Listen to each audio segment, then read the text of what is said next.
City India news Telugu.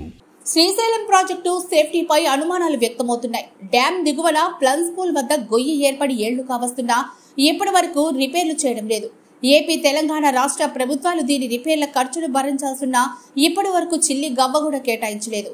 దీంతో గేట్లు ఎత్తిన ప్రతిసారి ఈ గొయ్యి మరింత పెద్దదిగా మారుతుండటంతో భవిష్యత్తులో ప్రాజెక్టుకు ప్రమాదం పొంచుందని నిపుణులు హెచ్చరిస్తున్నారు. శ్రీశైలం ప్రాజెక్టు అక్టోబర్ 2, 2009లో భారీగా వరద వచ్చింది. కృష్ణా, తుంగభద్ర నదులు పొంగడంతో ప్రాజెక్టు చరిత్రలో రికార్డు స్థాయిలో 22 లక్షల క్యూసెక్కుల ఇన్ఫ్లో నమోదైంది. డ్యాం నీటి మట్టానికంటే అధికంగా 10 అడుగులు ఎక్కువగా వరద వచ్చి చేరింది.